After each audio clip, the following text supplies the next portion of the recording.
This podcast has been brought to you by Seeker's Guidance, the Global Islamic Seminary. Help us spread the light of prophetic guidance to millions around the world by becoming a monthly supporter. Make a small donation at seekersguidance.org/donate. For as little as $10 a month, you can help people find life-changing guidance. بسم الله الرحمن الرحيم الحمد لله رب العالمين والصلاة والسلام على أشرف المرسلين سيدنا ونبينا ومولانا محمد وعلى آله وصحبه أجمعين. Assalamu alaikum wa rahmatullahi wa barakatuh. All praise and thanks are due solely to Allah subhanahu wa ta'ala. Choices, peace, blessings and salutations upon our master and exemplar Nabi Muhammad sallallahu alayhi wa ala alihi wa sahbihi wa sallam. Ahlan wa sahlan wa marhaban bikum. I welcome you to the 6th episode of the Strong Believer podcast. I'm your host, Irshaad Sedick, representing Seeker's Guidance and coming to you all the way from Cape Town, South Africa. Subhanallah, we are already at episode number 6 in this amazing podcast. I'm saying it's amazing not because I find it amazing to listen to, but because it's an amazing experience for me to actually relate some of these important things to me, because they are important to me.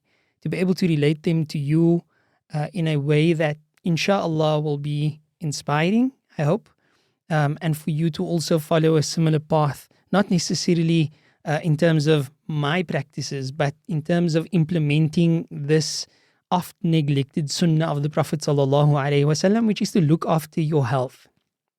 So what are we speaking about in this episode? The importance of nutrition in Islam.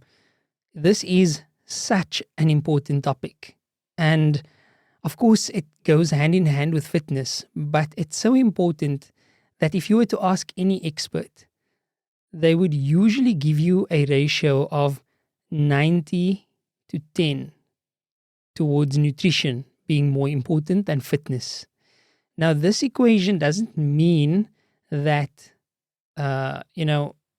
fitness is not important, but 90%, right, or 9:1, 90% of your results as far as your health is concerned, as far as your weight loss or weight gain is concerned, is going to be in that nutrition of yours. And I know that this is not something very nice to hear, because we would like to believe that we can get away with eating whatever we want and then just starting to exercise somewhere there in between, and inshallah we'll be fine. But unfortunately, the truth is you cannot out-train a bad diet.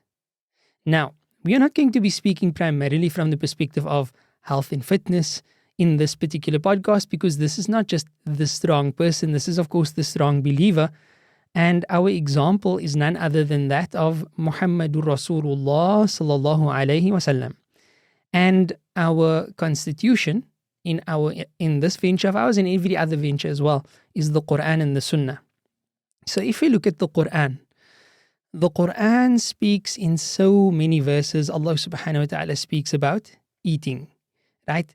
If I were just to do a quick word search for an expression that means eat in the plural form, so kulu, then immediately I see 40 results that just contains the word kulu, which means you all eat. Just some examples. وَظَلَّلْنَا عَلَيْكُمُ الْغَمَامَ وَأَنزَلْنَا عَلَيْكُمُ الْمَنَّ وَالسَّلْوَى كُلُوا مِنْ طَيِّبَاتٍ. Surah Al-Baqarah, ayah 57. Again, ayah 58. وَإِذْ قُلْنَا دُخُلُوا هَذِهِ الْقَرْيَةَ فَكُلُوا مِنْهَا. That's ayah 58, Surah Baqarah. Surah Baqarah, ayah number 60. كُلُّ أُنَاسٍ مَشْرَبَهُمْ كُلُوا وَاشْرَبُوا مِنْ رِزْقِ اللَّهِ. Baqarah again, 168. يَا أَيُّهَا النَّاسُ كُلُوا مِمَّا فِي الْأَرْضِ حَلَالًا طَيِّبًا. And this verse here is going to be very, very important for this episode, but also for the next episode, wherein we will look at the fact that it's not all about what's halal. So in the Quran, we have 40 verses alone that just has the word all of you eat.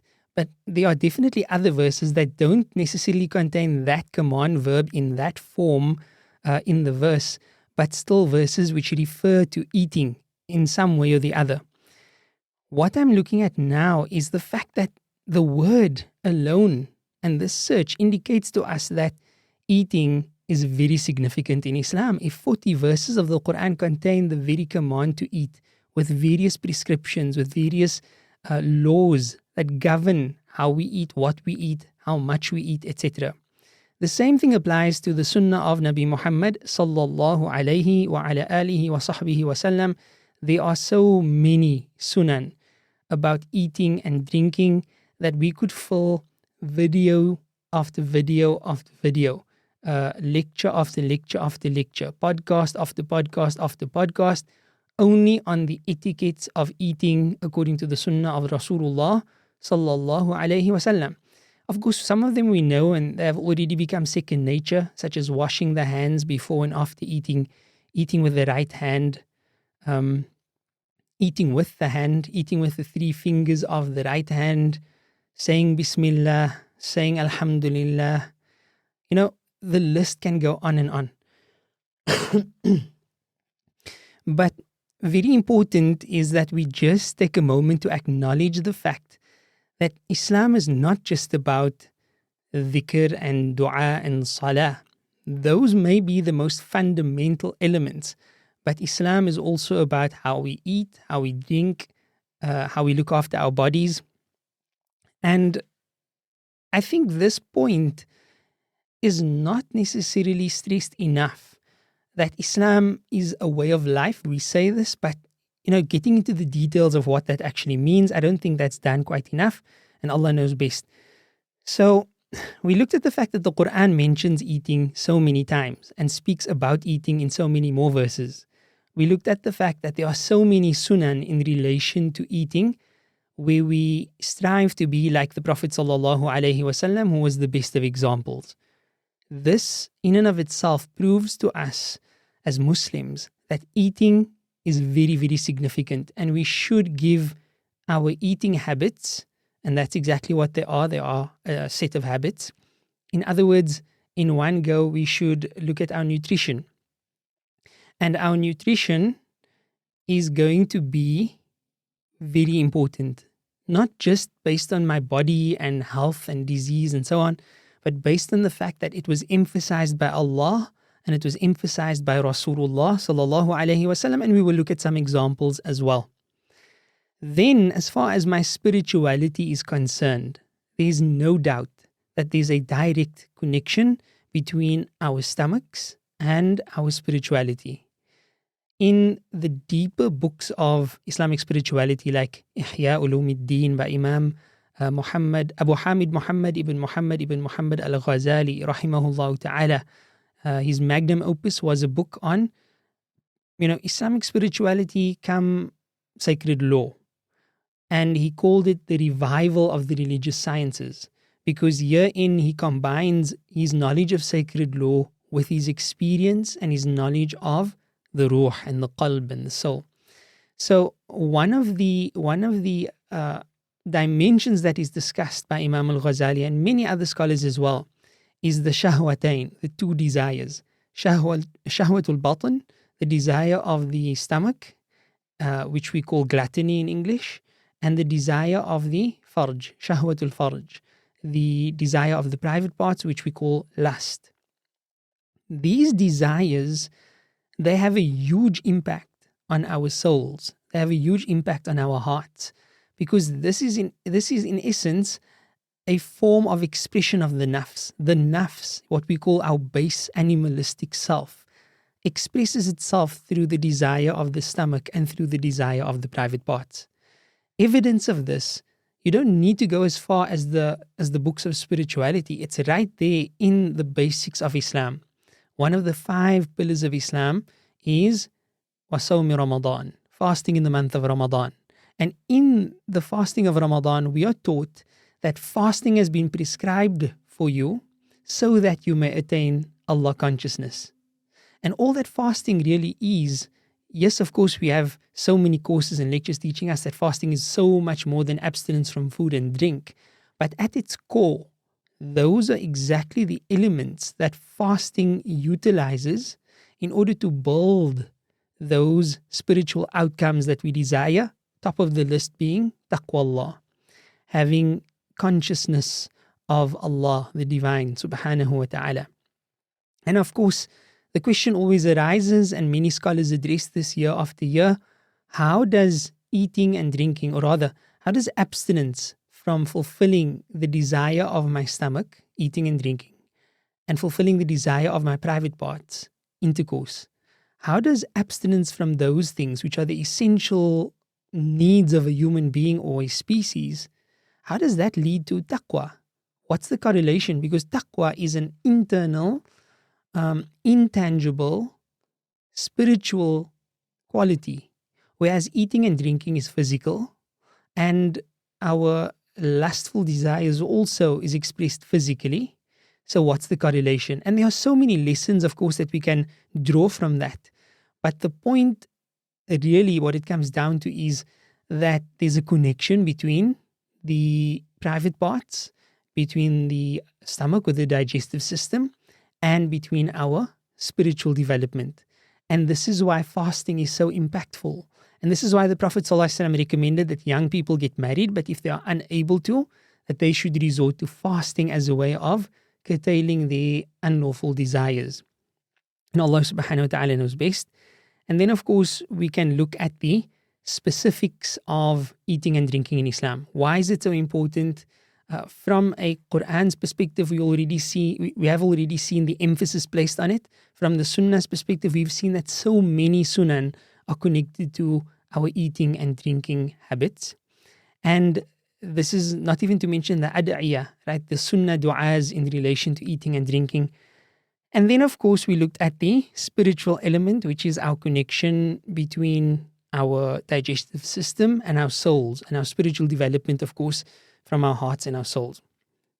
Now, we want to look at the specifics from the Quran and the specifics from the Sunnah of Rasulullah sallallahu alaihi wasallam. Now, this is not going to be a drawn-out explanation of every verse. It's not an exegetical exercise to look at the meanings of all the verses and what they say and the guidance that it gives, although that would in and of itself be a beneficial exercise.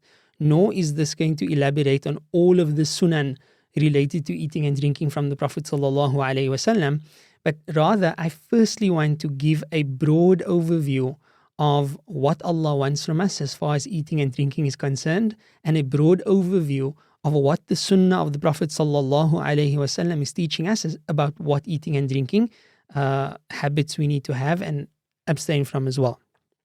So, with that said, we can now proceed to actually looking at the Quranic ayah, Ya ayyuhalladhina amanu, O believers.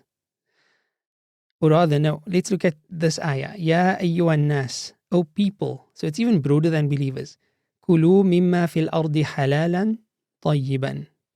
Eat from that which is in the land. Halalan, that which is permissible or lawful for you.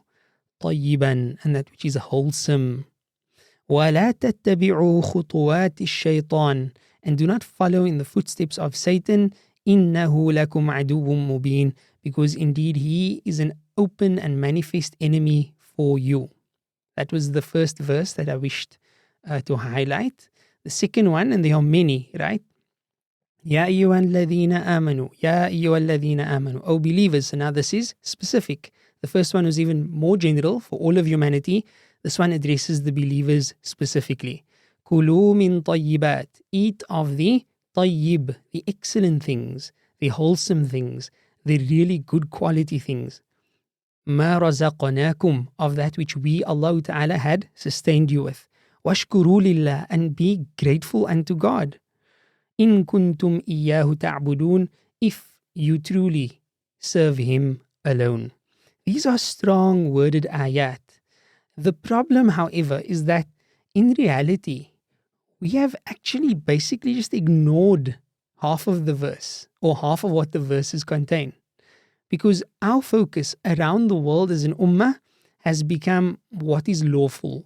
And for this, we have halal certifying bodies, especially in Muslim minority countries or Muslim minority communities, where the ulama have to form bodies who would then establish whether certain items and food products, etc., are lawful for consumption for Muslims or not. And that's good, because we have to eat of that which is halal. But the verse also said, halalan tayyiban, that which is wholesome.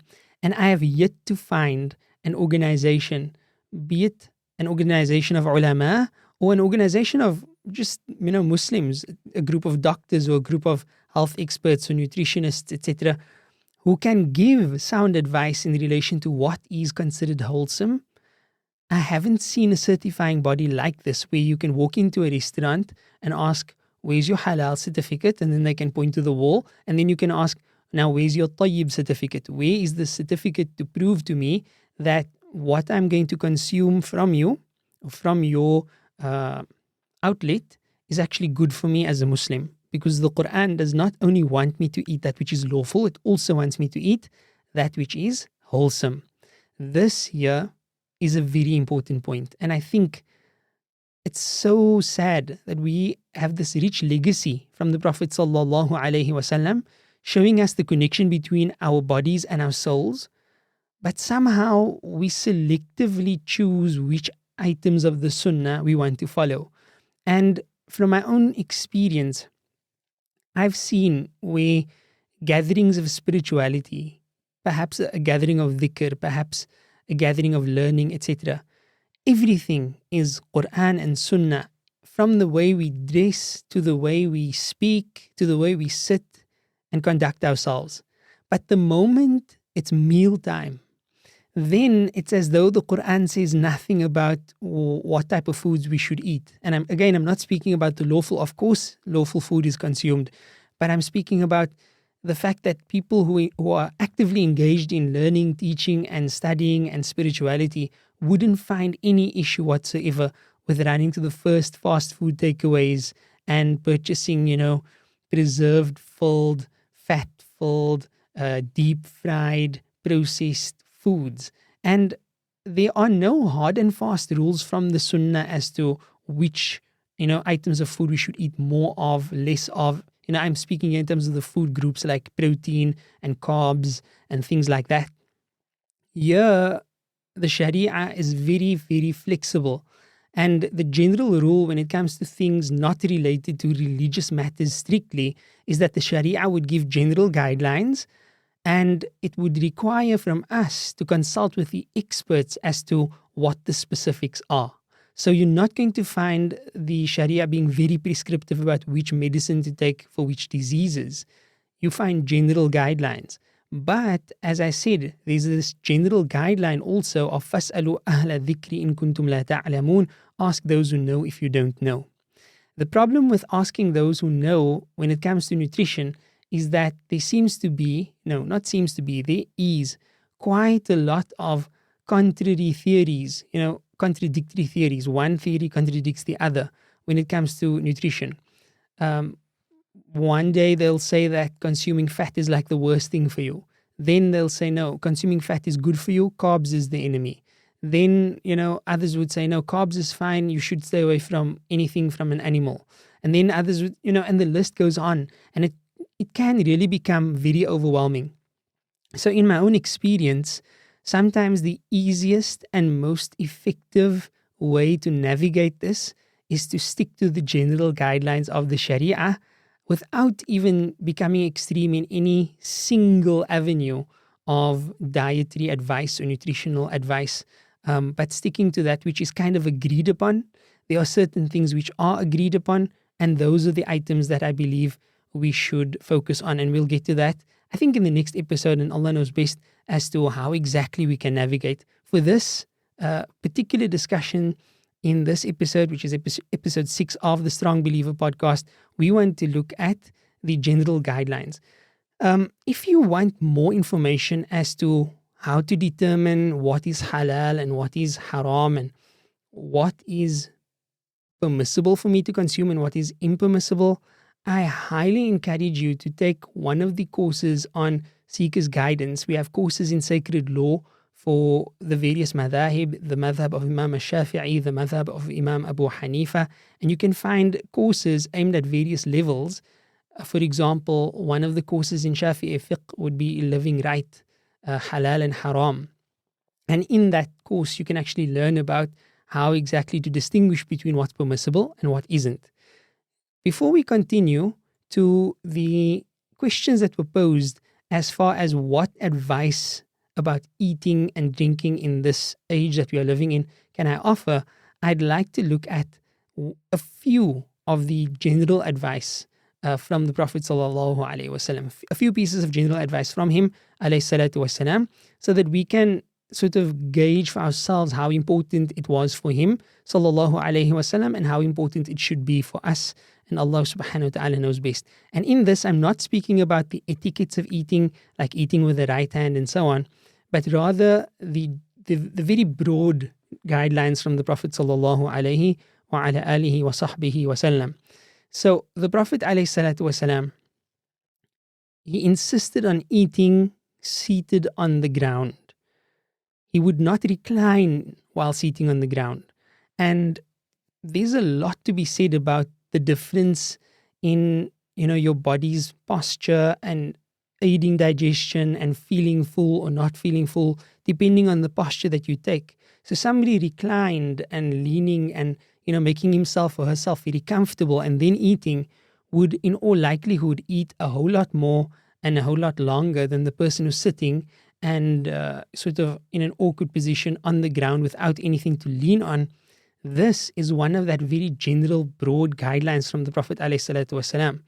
Another is the fact that the Prophet ﷺ said that the son of Adam and the daughter of Adam cannot fill any vessel worse than his or her stomach.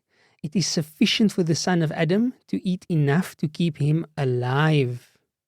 But if he must do that, meaning if he must go beyond just keeping him alive, then 1/3 for his food, 1/3 for his drink, and 1/3 for his air. Narrated by Imam at-Tirmidhi, Ibn Majah, and the hadith is authentic.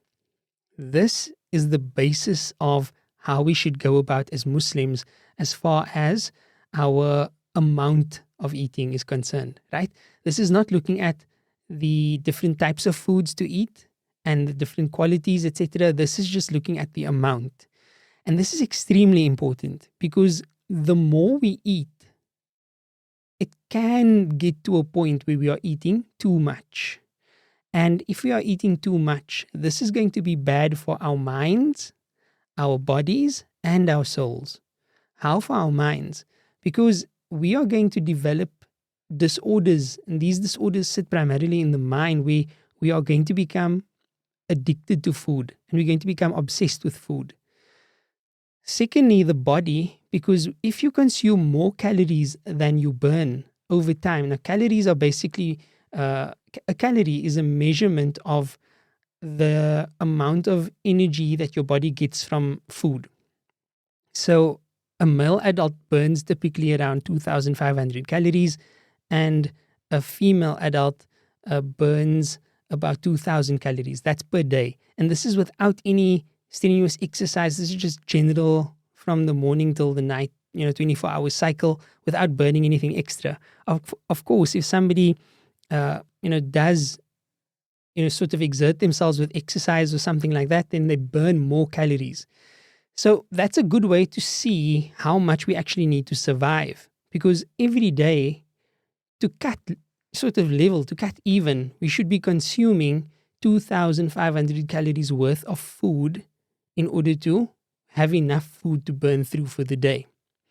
And although the Prophet ﷺ didn't use the terms calories and so on, these are instruments of measurement that we can utilize in order to make sense or in order to better understand the command of the Prophet ﷺ.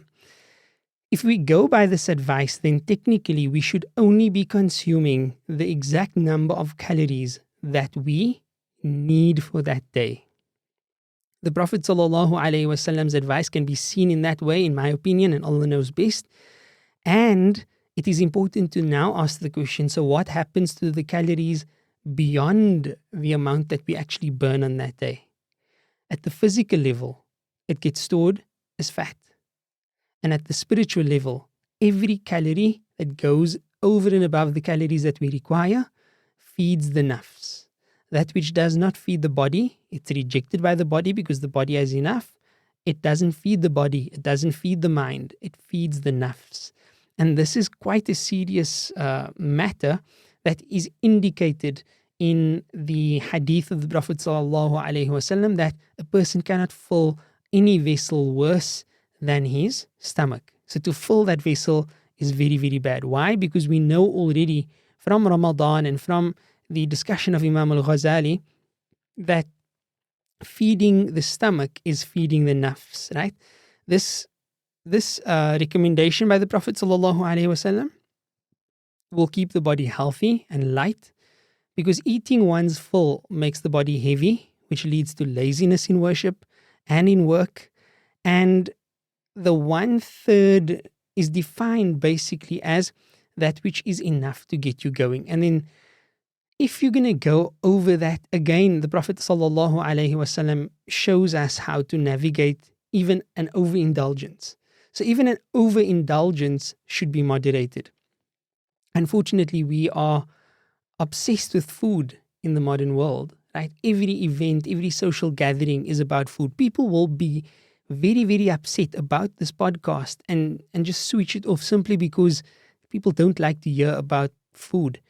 And from one perspective, I do understand that, you're trying to be a good Muslim.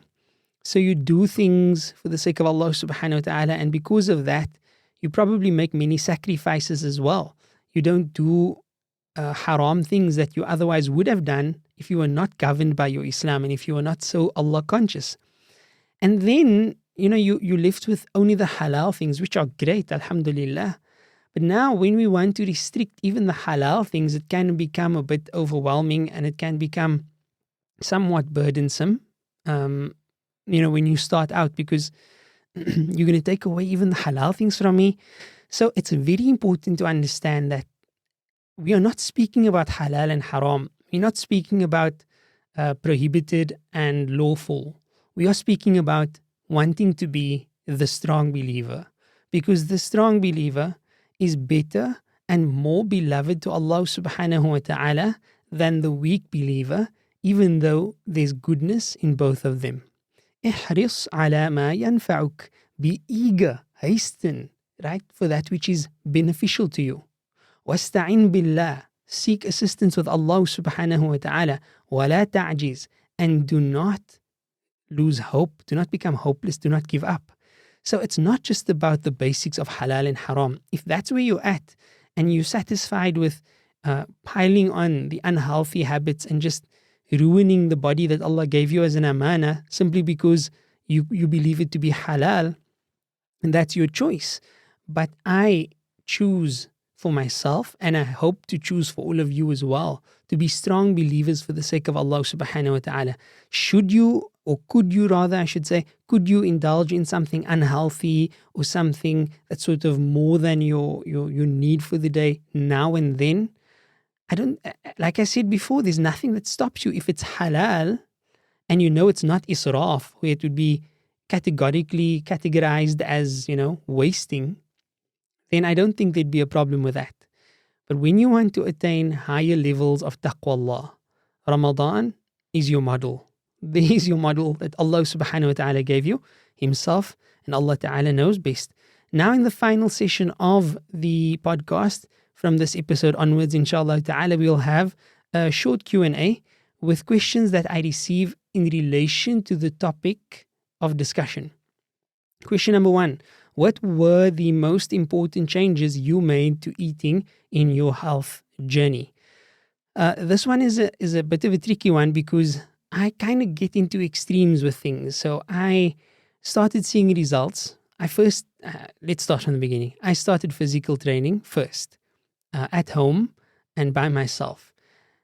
Very soon thereafter, I could see the results in my physique. I lost some weight, and this got the ball rolling really, really quickly for me. So when you start seeing results and you are putting in the work, psychologically, you don't want to ruin that which you worked so hard for.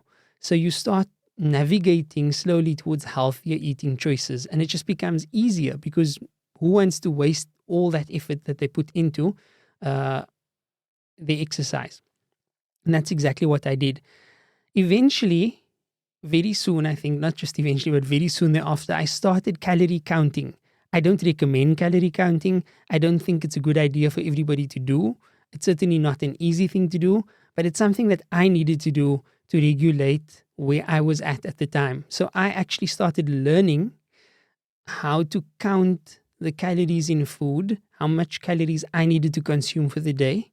And it's actually quite easy these days because of technology. So there's an app, or there are many apps, I should say, where you simply just search for the item of food you consumed on that day. And I mean every single thing, like from the time you wake up in the morning till the time you close your eyes at night.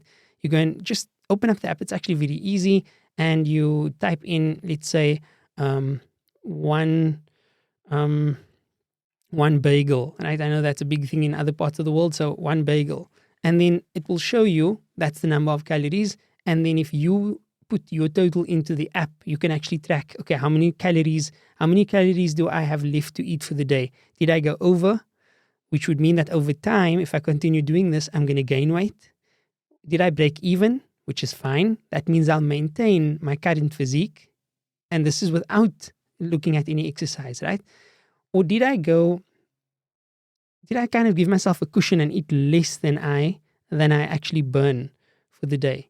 I ate less than I burned for the day. Yes, that's how it goes. So that means if you do that consistently over time, even a short period of time, like a week, you will guaranteed, because it's scientific, it works. It's a calculation and it actually works. You will lose weight. It's actually as simple as that, right? Calories in, calories out. There's very few ways that you can manipulate this. You can probably change it slightly here, slightly there. But at the end of the day, it's what you put in and what you put out. That's the equation. Exercise helps because now you can also add in how many extra calories you burned. So let's say you went on a 10-kilometer run, you burn something like 600, 700, 800 calories, depending on your pace and so on. And that gives you the opportunity to be able to eat a bit more because now you actually burned a bit more. It all depends on what you actually want to do. So those were the changes I made.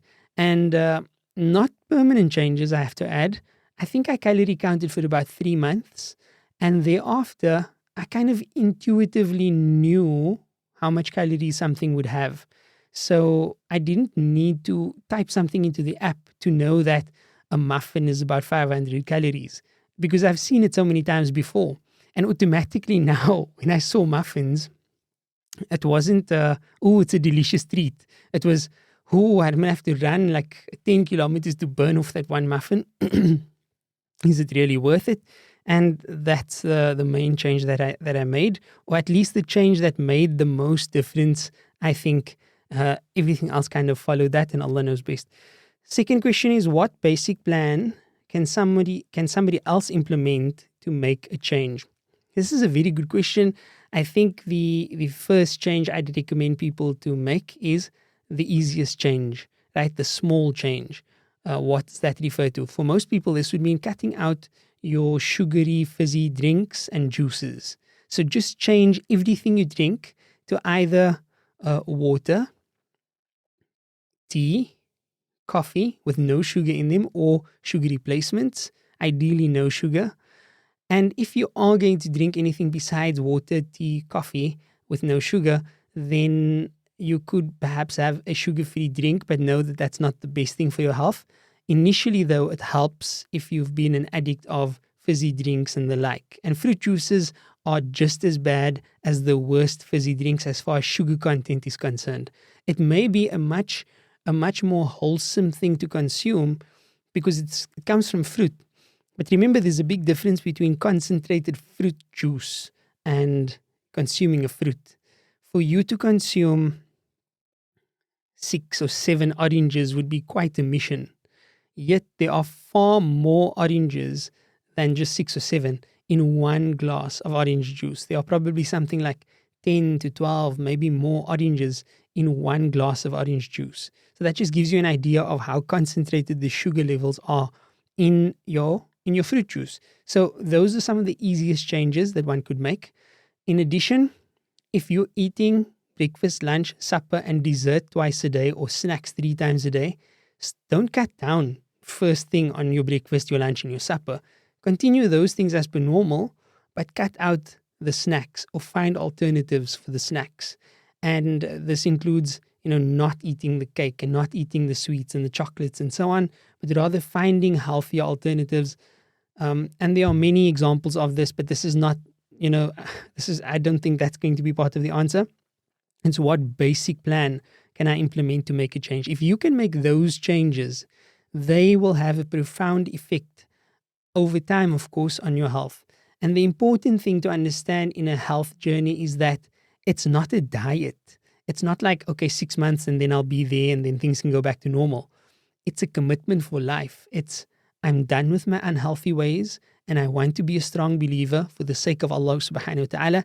That's the attitude you should have. So these are lifelong changes. If you are going to look at these changes as depriving yourself from something, then unfortunately it's going to be really, really tough. But if your mindset is that, it's not worth giving your life away, giving your health away, and risking your health at for that matter, just because a piece of cake every night is really delicious, right? If you know that weight loss is something that's important for you to get your health in order, then you need to make the sacrifices. And of course, there are many examples of small changes that one could make, but I would really recommend to start off small. Many people, when they start, they bite off more than they can chew, which is kind of a weird way of explaining it because they're not supposed to be biting off anything in that sense. But we all know ourselves. If you are going to make huge changes, I'm no longer going to have breakfast. I'm going to do intermittent fasting. I'm going to fast, according to Islam, but every day of the week. Or I'm going to completely abstain from any form of carbs. These are huge changes and they have serious side effects. I don't want to get into the details thereof, but I think any extreme diet, any diet that you cannot maintain for the rest of your life wouldn't be a good idea. The Prophet ﷺ's key words were that we should just eat to live and not live to eat. That's basically what he said, ﷺ. The worst thing that you could fill is your belly. You should just simply eat enough to stay alive. And if you must go beyond that, then a third of your capacity goes to eating, and Allah knows best. The last question, what must I absolutely avoid? To the extent possible, I would say sugar. I'm not saying that sugar is the shaitan of food. It's just that there are so many reasons for us to eat less sugar. And unfortunately, it's quite difficult because there's sugar in everything. There's sugar in so many products that we don't need to have any added sugar in our lives. So I'm not saying eat sugar-free food and sugar-free this and sugar-free that, but don't add sugar into an already sugar-rich diet. This means no sweets, chocolates, no fizzy drinks, juice, fruit juice, as I said, extra cake and ice cream and sugar in my tea, sugar in my coffee. These things really make a huge difference. And sugar is not only unhealthy, but it's also extremely calorie rich. So the more sugar you consume, the less actual food you can consume. But we know that's not the case. We will eat the food and the sugar, and then we'll still look for more. So those are some of the questions received. I hope those answers were satisfactory, and I hope that you found benefit in this podcast. Until next time, where we're going to speak about the fact that Allah says halalan tayyiban means that there needs to be some guidelines as to what exactly is tayyib. And perhaps we'll also mention the importance of consuming halal and what benefit that will bring to one's spirituality. The combination of the two, of course, that will be the key for the next podcast episode, which will be episode 7 of the Strong Believer podcast. I'm your host, Shaykh Irshaad Sedick, coming to you from Cape Town, South Africa, and representing Seekers Guidance in this podcast. It was my honor, privilege, and pleasure to present this episode to you. I hope that you found it beneficial, and I request that you make dua for all of us and the entire ummah of our beloved messenger, Muhammad sallallahu alayhi wa sallam. Ila al-liqa wa sallallahu ala Sayyidina Muhammad. Assalamu alaikum wa rahmatullahi wa barakatuh. Thank you for listening. This podcast was brought to you by Seekers Guidance, the Global Islamic Seminary. Visit seekersguidance.org to access reliable Islamic knowledge, taught by qualified teachers. We offer a wide range of courses, podcasts, articles, and a world-class answer service. Support us in spreading free, reliable Islamic knowledge to millions around the world by becoming a monthly supporter. Visit seekersguidance.org/donate and make a small monthly commitment today. Our beloved Prophet, peace and blessings be upon him, said, "Whoever guides someone to goodness will have a similar reward." So don't forget to share this podcast and spread prophetic guidance.